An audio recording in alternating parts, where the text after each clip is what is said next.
Hey, I'm Eric. I'm Sayla, and welcome to our channel. So this video is going to be a little bit different than future videos since all of this footage that we have is from when we went up to Illinois to get the Airstream. We didn't really just want to video ourselves talking to a camera while our whole family was watching us.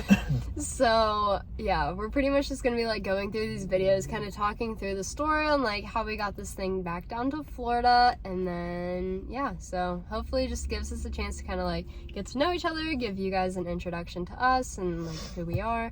So yeah, well, let's get into it. It started in June. So Eric had back issues. Well, still does. Yeah. So I figured the best thing for him would be to go to the chiropractor, and I've always wanted to go. Like, I'm seeing those videos of people getting their backs popped on social media and stuff, so I'm like, oh my gosh, I want to go get my back popped. So we both go.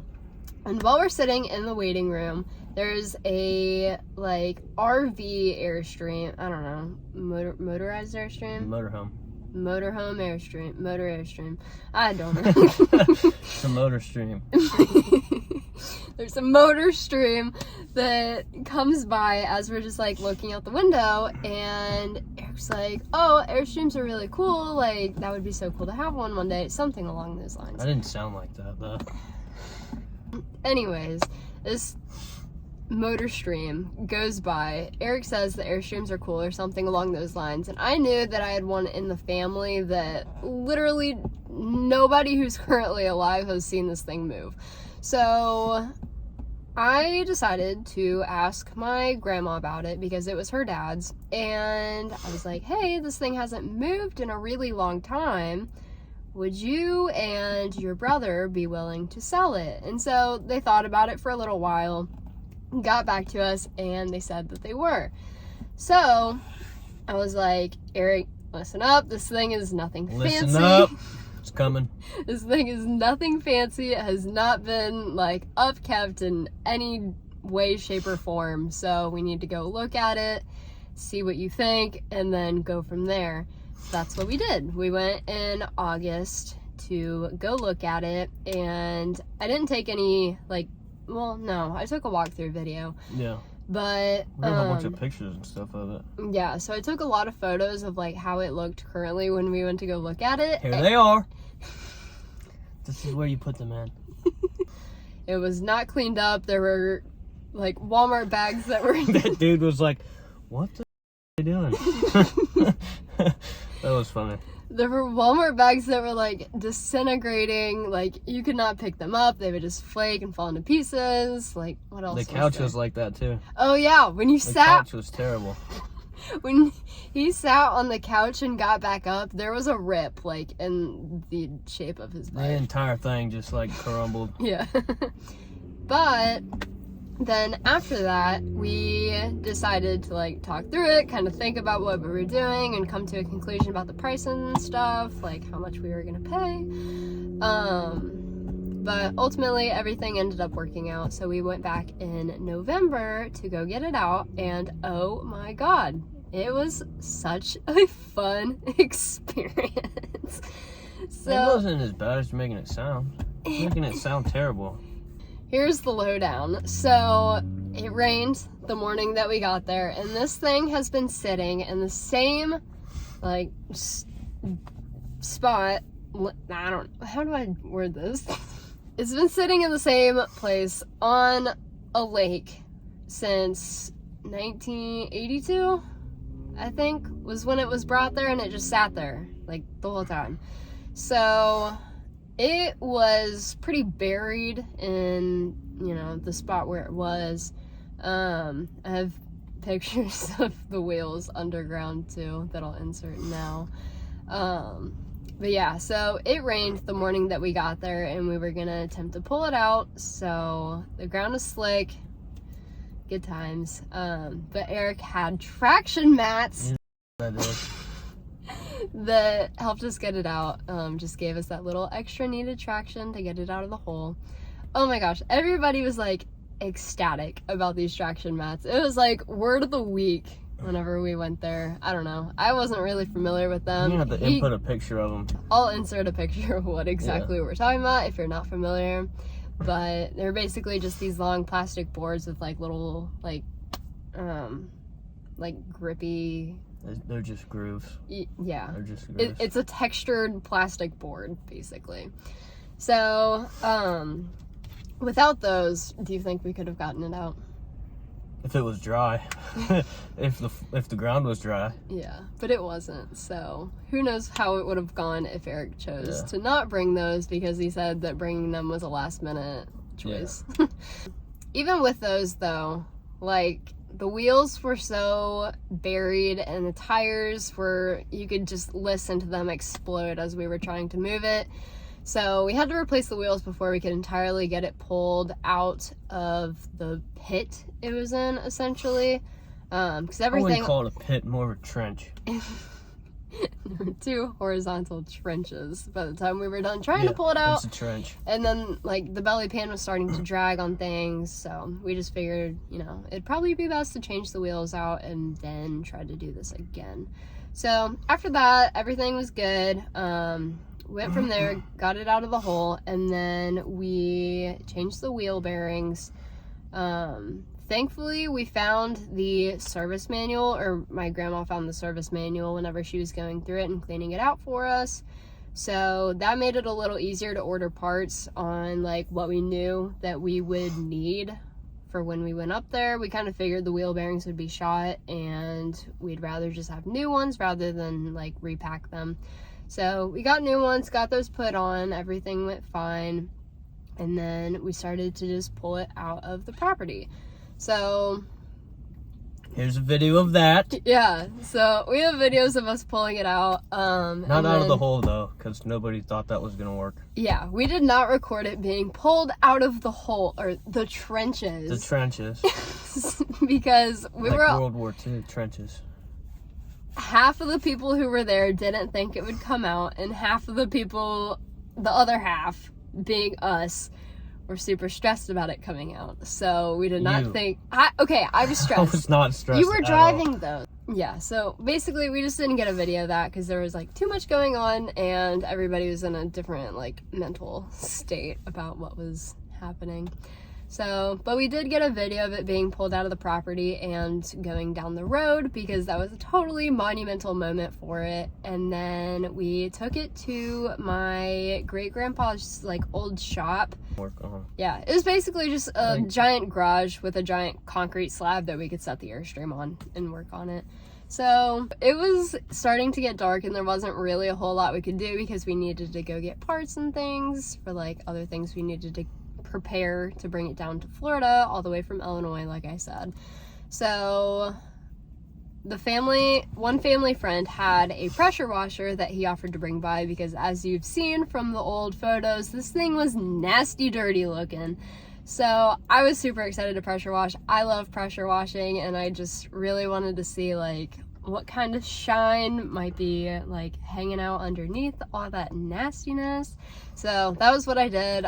Is he gonna ask us what we're doing? I don't know, maybe. He's going like real slow right now. Is he gonna stop right here? He might. I think he's gonna stop. No? That was odd. What was I talking about? Pressure washing.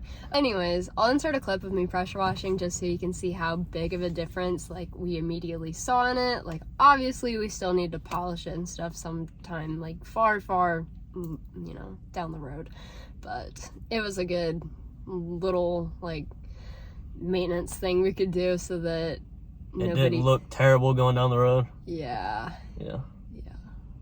I don't know, I didn't want to like, and kind of to show everybody that's like thinks we just bought a piece of junk, like, hey look, it shines a little bit. True. It's kind of nice.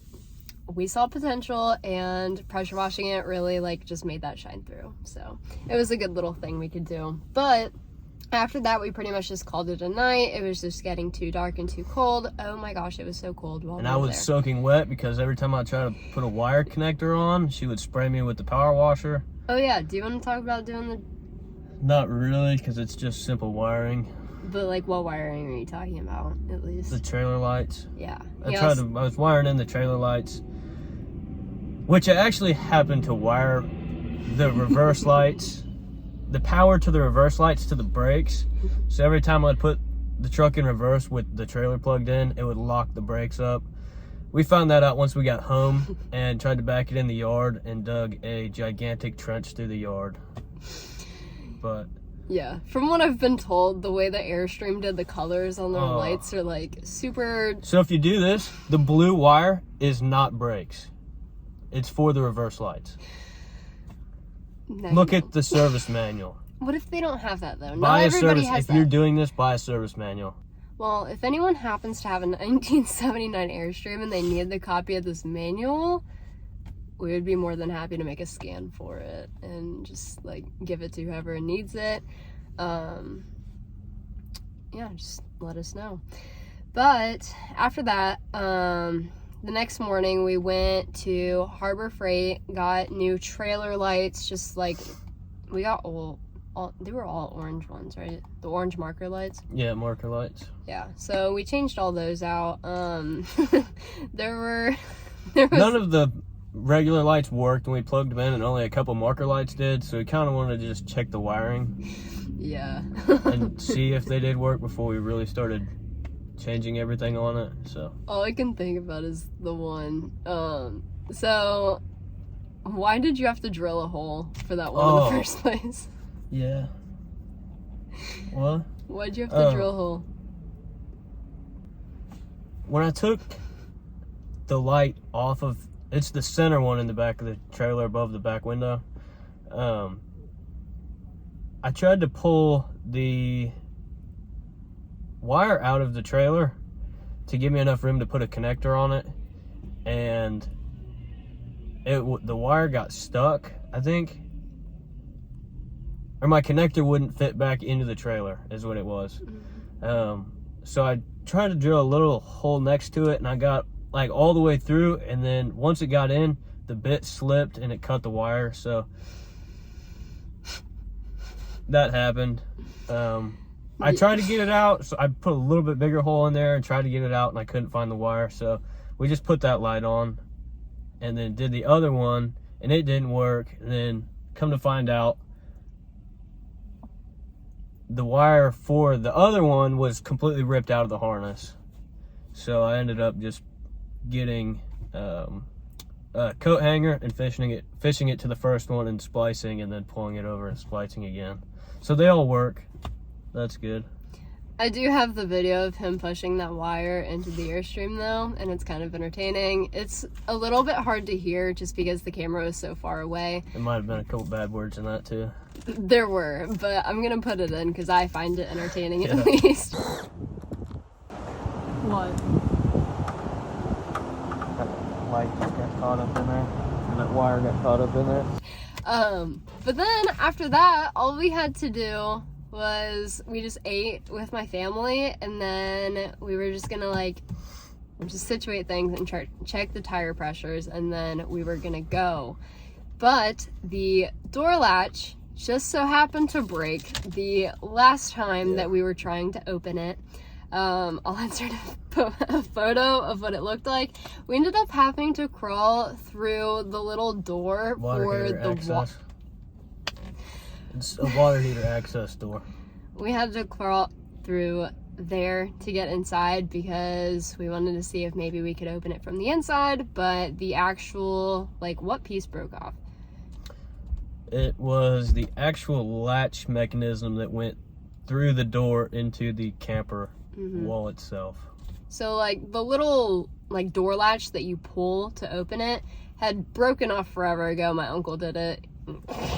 But, like, we were able to use a flathead screwdriver to push this little piece in to get the door to open, and that just stopped working because that piece broke off.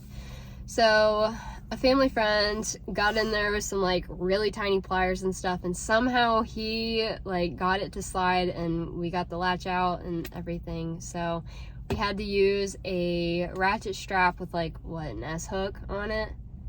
Is that what they're called? ratchet straps have those hooks on them. We used a ratchet strap to hold it shut the whole 8.5 hours. Technically, it wasn't a ratchet strap, it was a cam lock strap.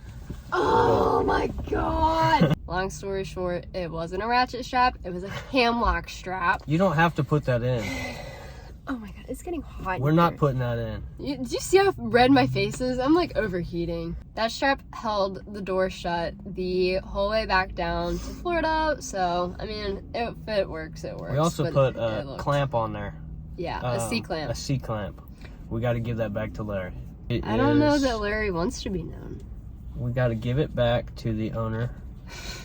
We have to give it back to my grandma's brother. Grandmother's brother, Larry. If you don't want to be in this, sorry, Larry. So after that, we got it all, tied down and secured and everything with the strap. We took it back to my grandma's house, which was about an hour away, just because we know the way back down to Florida from there a little better than going straight from Illinois, and it really wasn't out of the way, just with where the Airstream was, to just go back there. So took it back, parked it, slept for the night, and then started to head back the next morning. But yeah, so we successfully got it down to Florida, long story short. But like Eric said, with the whole reverse lights things, that was the only issue we had with getting it in the yard. We knew there was something wrong with it because we pulled into a couple gas stations on the way back where I put it in reverse and tried to back onto the main road, and it did not want to push the trailer backwards. I kind of just figured that the brakes were binding because they're super old, but I just wired it wrong. Yeah. How should I end this? That's it. That's all, folks. So, yeah, I don't know. Basically, just everything worked out in the end, and we're glad to have it here. We have a lot of big plans for it, but of course, there's a lot of not so fun stuff that has to be done before we can get to the really fun part. So, hopefully you guys can stick around for that. Keep up with us. Feel free to leave a comment if you have any questions or have any thoughts on the video, and we will see y'all in the next one. Bye.